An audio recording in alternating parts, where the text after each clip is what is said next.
નમસ્કાર મિત્રો, સ્વાગત છે આપની સહિયારી યુટ્યુબ ચેનલ MS પાવર જીકેમાં। મિત્રો, આપણે ડેલી જીકેના ટેસ્ટ જોઈએ છીએ, જેમાં આજે ટેસ્ટ નંબર 13 જોવા જઈ રહ્યા છે। તો શરૂઆત કરીએ જીકે ટેસ્ટ નંબર 13 કે સમ્રાટ અશોકે સ્તંભ લેખો પર શું કોતરાવ્યું હતું? રાજાજ્ઞાઓ, ઉપદેશાજ્ઞાઓ, ધર્માજ્ઞાઓ કે કલાજ્ઞાઓ? તો જવાબ છે ઓપ્શન સી, ધર્માજ્ઞાઓ। નેક્સ્ટ કે સારનાથના સ્તંભની ટોચ પર કયા પ્રાણીની આકૃતિ છે? હાથી, વાઘ, વૃષભ કે સિંહ? આપણો જવાબ રહેશે ઓપ્શન ડી, સિંહની આકૃતિ છે। નેક્સ્ટ સારનાથના સ્તંભની ટોચ પર કેટલા સિંહોની આકૃતિ છે? 5, 2, 3 કે 4? આપણો જવાબ રહેશે ઓપ્શન ડી, 4 સિંહોની આકૃતિ છે। નેક્સ્ટ ભારતના રાષ્ટ્રીય પ્રતીક તરીકે નીચેના પૈકી કયા એક પ્રતીકને સ્થાન આપવામાં આવ્યું છે? સિંહ મૂર્તિને, શિવ મૂર્તિને, વૃષભની મૂર્તિને કે ઘોડાની મૂર્તિને? જવાબ છે ઓપ્શન એ, સિંહ મૂર્તિને સ્થાન આપવામાં આવ્યું છે। નેક્સ્ટ કે ભારતનો કયો સ્તંભ શિલ્પકલાનો શ્રેષ્ઠ નમૂનો છે? સાંચીનો સ્તૂપ, સારનાથનો સ્તૂપ, બુદ્ધ ગયાનો સ્તૂપ કે નંદનગઢનો સ્તૂપ? આપણો જવાબ રહેશે ઓપ્શન બી, સારનાથનો સ્તૂપ। નેક્સ્ટ ભારતના રાષ્ટ્રધ્વજમાં રહેલા ધર્મચક્રના કેટલા આરા છે? 20, 24, 32 કે 28? જવાબ છે ઓપ્શન બી, 24। નેક્સ્ટ સમ્રાટ અશોકના સ્તંભ લેખોની લિપિ કઈ છે? દેવનાગરી, સંધુગડી, ગુરુમુખી કે બાહ્ય? જવાબ છે ઓપ્શન ડી, બાહ્ય લિપિ છે। સમ્રાટ અશોકના સ્તંભ લેખોની લિપિ બાહ્ય લિપિ છે। નેક્સ્ટ વિદેશી ગ્રીકોની ભારતીય કલા ઉપર અસર પડવાથી કઈ શૈલી અસ્તિત્વમાં આવી? મથુરા, ગાંધાર, દ્રવિડ કે ઇન્ડો ગ્રીક શૈલી? તો આપણો જવાબ છે ઓપ્શન બી, ગાંધાર શૈલી અસ્તિત્વમાં આવી। વિદેશી ગ્રીકોની ભારતીય કલા ઉપર અસર પડવાથી ગાંધાર શૈલી અસ્તિત્વમાં આવી।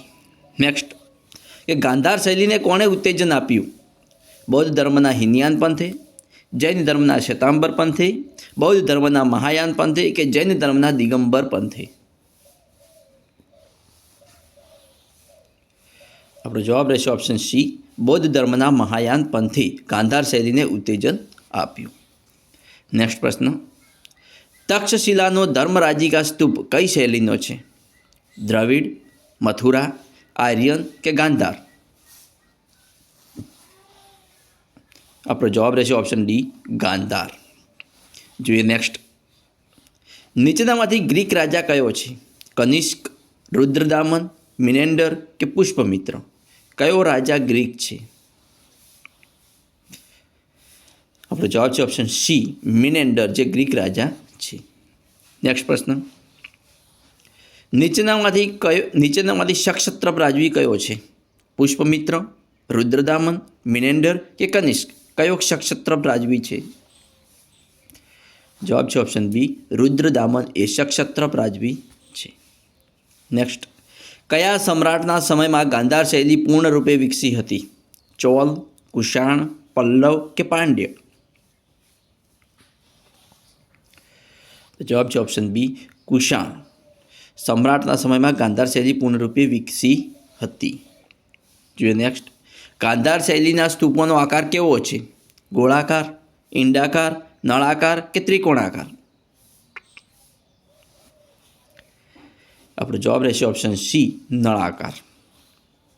જોઈએ નેક્સ્ટ ગાંધાર શૈલીનો અતિ પ્રસિદ્ધ સ્તૂપ કયો છે? સાંચીનો સ્તૂપ, સારનાથનો સ્તૂપ, મણિકમલાનો સ્તૂપ કે નંદનગઢનો સ્તૂપ? જવાબ છે ઓપ્શન સી, મણિકમલાનો સ્તૂપ। ગાંધાર શૈલીનો અતિ પ્રસિદ્ધ સ્તૂપ મણિકમલાનો સ્તૂપ છે। નેક્સ્ટ દ્રવિડ શૈલીના સ્તૂપોનો ઉત્તમ નમૂનો કયો છે? ધર્મરાજિકા સ્તૂપ, સારનાથનો સ્તૂપ, મણિકમલાનો સ્તૂપ કે નાગાર્જુન કોંડાનો સ્તૂપ? દ્રવિડ શૈલીના સ્તૂપોનો ઉત્તમ નમૂનો કયો છે? તો મિત્રો જવાબ રહેશે ઓપ્શન ડી, નાગાર્જુન કોંડાનો સ્તૂપ જે દ્રવિડ શૈલીના સ્તૂપોનો ઉત્તમ નમૂનો છે। જોઈએ નેક્સ્ટ બુદ્ધ અને બોધિતત્વોની મૂર્તિઓ સૌપ્રથમ કયા સ્થળે બની હતી? તક્ષશિલામાં, જૂનાગઢમાં, મથુરામાં કે ગ્વાલિયરમાં? આપણો જવાબ રહેશે મિત્રો ઓપ્શન સી, મથુરામાં. બુદ્ધ અને બોધિતત્વની મૂર્તિઓ સૌપ્રથમ મથુરામાં બની હતી. ક્યાં બની હતી? મથુરામાં બની હતી. જોઈએ નેક્સ્ટ. અમરાવતીનો સ્તૂપ કઈ શૈલીનો છે? દ્રવિડ, મથુરા, ગાંધાર કે યમુના? કઈ શૈલીનો છે અમરાવતીનો સ્તૂપ? તો મિત્રો આપણો જવાબ રહેશે ઓપ્શન એ, દ્રવિડ શૈલીનો છે. અમરાવતીનો સ્તૂપ જે દ્રવિડ શૈલીનો છે. જોઈએ નેક્સ્ટ. કયો યુગ ભારતીય કલાનો સુવર્ણ યુગ કહેવાય છે? પાંડ્ય યુગ, મૌર્ય યુગ, ચોલ યુગ કે ગુપ્ત યુગ? કયો યુગ ભારતીય કલાનો સુવર્ણ યુગ કહેવાય છે? તો મિત્રો આપણો જવાબ રહેશે ઓપ્શન ડી, ગુપ્ત યુગ. ગુપ્ત યુગ જે ભારતીય કલાનો સુવર્ણ યુગ કહેવાય છે. ભારતીય કલાનો સુવર્ણ યુગ એટલે ગુપ્ત યુગ. જોઈએ નેક્સ્ટ. ઇલોરાની ગુફાઓનું કયું મંદિર અદ્ભુત ગણાય છે? સૂર્ય મંદિર, વૈકુંઠ મંદિર, કૈલાસ મંદિર કે વિષ્ણુ મંદિર? ઇલોરાની ગુફાઓનું કયું મંદિર અદ્ભુત ગણાય છે? તો મિત્રો આપણો જવાબ રહેશે ઓપ્શન સી, કૈલાસ મંદિર. કૈલાસ મંદિર, ઇલોરાની ગુફાઓનું કૈલાસ મંદિર જે અદ્ભુત ગણાય છે. જોઈએ નેક્સ્ટ પ્રશ્ન. મિત્રો આવા જ નેક્સ્ટ ટેસ્ટ નંબર 14 જોવા મારી ચેનલને સબસ્ક્રાઈબ કરવાનું અને તમારા મિત્રો સાથે લિંક શેર કરવાનું ના ભૂલતા. Thanks for watching my video.